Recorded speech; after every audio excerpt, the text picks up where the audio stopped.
The Great Resignation has morphed into the Great Sabbatical. Early last year, after winding down a long-term work contract in Hong Kong and relocating to England, for the first time in 20 years, I found myself with plenty of time on my hands and nothing to do. It felt amazing reading newspapers in the morning, lingering over breakfasts and coffees, catching midday matinees in empty theaters so amazing. In fact, that, pretty quickly, I made the decision to continue doing nothing for 6 months thereafter. It turns out I wasn't the only one. Somewhere, lost amidst shout-why internet headlines about the Great Resignation and a growing anti-work movement, some workers who can afford it are quietly hitting pause, instead of quitting one job to immediately embark on another.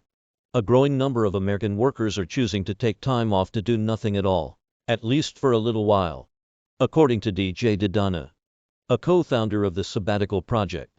Data from the Society of Human Resource Management shows that sabbaticals, which DiDonna defines as extended breaks from routine work with the purpose of seeking rest and renewal, have tripled in the past 4 years.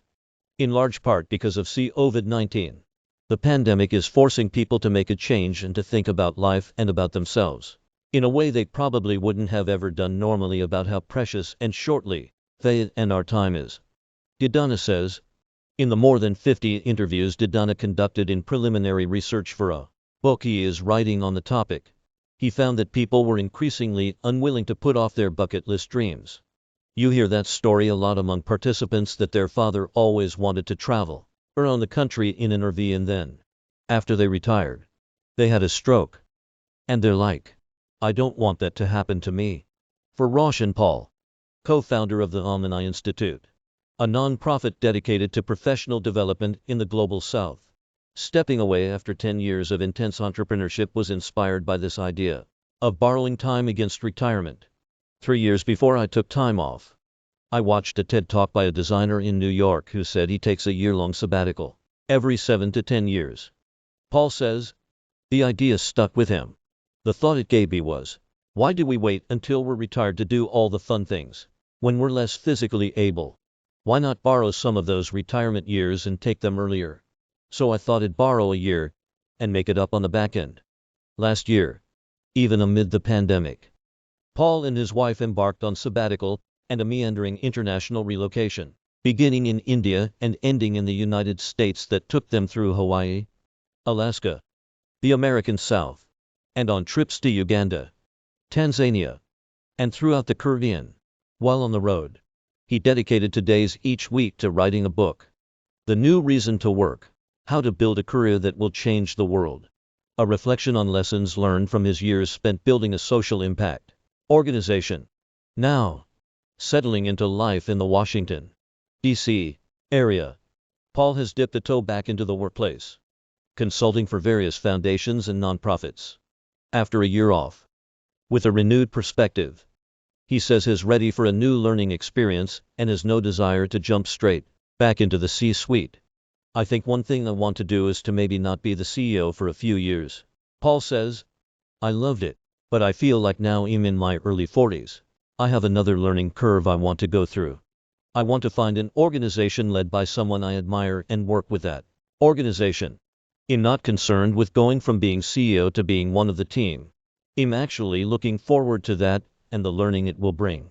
Based on his interviews and research, DiDonna believes there are many times over the course of our lives when sabbaticals can be especially beneficial, including before college or grad school, while building families in our 30s and 40s, after moments of great loss, in pre or early retirement, and, more generally, for people who are thinking about gap years, when you're taking a year off from routine, and you're still learning, but you're doing it in a very different way. You're doing it more inwardly.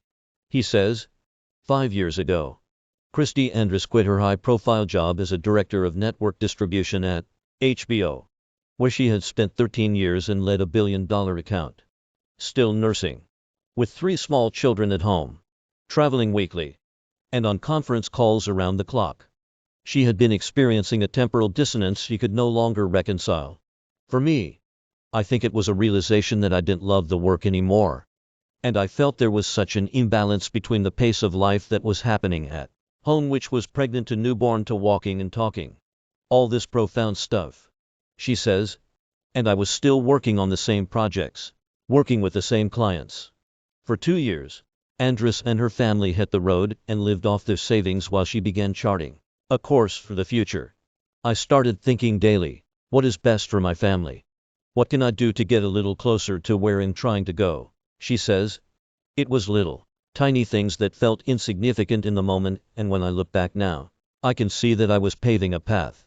I just didn't know how to pave a path before I paved it. Today, Andress works as a coach helping guide mothers who are transitioning out of corporate life. She mentions she recently saw a celebratory sabbatical announcement on social media. 5 years ago, I could not have written that post on LinkedIn. Andress says, people would have said, you've lost your mind. You're insane. This is not a good idea. What are you doing? They would have thought it was a midlife crisis or something. I think we've come so far, so fast. And the pandemic has really accelerated that. This uptick in mid-career breaks over the last few years inspired hospitality industry. Veteran Chip Conley, founder of Joie de Vivre Hotels and former global head of hospitality and strategy at Airbnb, to create long-stay sabbatical sessions at his Modern Elder Academy in Baja, California, which is dedicated to offering workshops and providing education and tools to reframe midlife from a crisis to a calling. The Great Resignation has sort of been the Great Realization, Conley says, coming to terms with his own unhappiness in his late 40s. An epiphany which he calls his Baja aha moment struck one day as he was running on the beach. There's a real need for us, as a society, to ask the question, if we're living longer and people are working for longer, how do we still have relevance in an increasingly digital society? Why is it that we don't have midlife wisdom schools? Why don't we have a place where people can go and reimagine and repurpose themselves? To date, the Modern Elder Academy has hosted more than 2,000 guests from 30 countries. I'm still a totally driven, ambitious, crazy man at times, Conley admits. 3 days a week, I do something called spying on the divine. I go out into nature with my dog and notice things. Usually I come back with a new creative idea, or just a little bit more tranquility. I'm 61 years old, and I'm at the stage of my life where having more tranquility, slowing down a little bit, is good for me. As the tail end of General X careens headlong into midlife crises, millennials can't be far behind. And when the burnout generation hits that mid-career moment of reckoning, their digital native upbringing may help provide innovative, creativity-led roadmaps for both sabbatical projects and future plans. Take Giovanna Gonzalez, for example, who, 10 years in, still loved her job in corporate finance. A first-generation American, Gonzalez had mapped her career along a traditional trajectory, going to college and getting an office job. All my life I've done things that I've had to do, she says. I was finally in a place where I'd done it all, and, for the first time in my life, I wanted to work on things that light me up. For once. How to negotiate lowball job offers. Career tips. WFH First General White Chicks. 7-0 Original Sound. See Katrina Wright. 2 years ago, Gonzalez and her boyfriend at the time, now husband, began reading books including Reboot Your Life, Energize Your Career and Life by Taking a Break, and Escape 101. The 4 secrets to taking a sabbatical career break without losing your money or your mind. Planned and saved enough to cover 14 months of travel costs and living expenses. And then, the pandemic hit. But Gonzalez took her sabbatical anyway. What I saw with the pandemic was that we don't know how long this is going to take. There's no end in sight, she says. I also had a cancer scare last year. Stuff like that shakes you, and you don't know if you can wait another 5 years. You don't know what can happen, right? Stuck at home that spring, Gonzalez downloaded TikTok. I just needed something to be brain numb, to help me not think about everything else that was going on. She says, for a year, she mostly just scrolled. But in March 2021, after a reaction video she stitched garnered nearly 60,000 likes and 1,000 positive comments. She made the decision to be more intentional with her content and focused on personal finance tips for a first-generation American audience with explain ours on a broad range of topics, including Roth IRAs, personal credit scores, establishing financial boundaries with family, and health insurance. Reply to Valvil Oda Latinx creative Spanish TikTok Familia. 70 Familia Pilucisi a Lex in Tech. In less than a year, Gonzalez's channel, the first general mentor, has grown from 10,000 to 177,000 followers, and Chess become a full-fledged influencer and entrepreneur, creating content for brand partnerships, building online courses, speaking at universities, and participating in incubator projects, such as LinkedIn's inaugural Creator Accelerator program. DiDonna and his research team noted that many of their interview subjects described their mid-career sabbaticals as one of the best things I have ever done. Still, he warned that even extended breaks from office life may not fundamentally alter behavioral approaches to work. In other words, sabbaticals are probably not a forever cure-all for type A workaholism.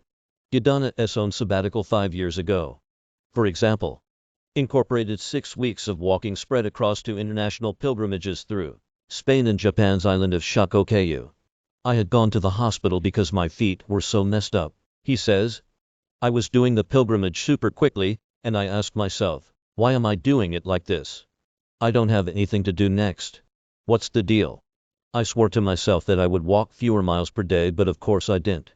In my own experience, an extended 6-month sabbatical in England doing absolutely nothing productive, besides going on long walks, reading books, and learning how to lift weights was delightful and excellent for my mental health, especially after 2 years of social unrest followed by the onset of the pandemic in Hong Kong, and nearly 2 decades working in New York's cutthroat media industry. But fast forward to 2022, and I'm right back in the thick of things, juggling multiple projects and working 16-hour days. I still feel better though. I think, after sabbatical, you can change yourself a little bit.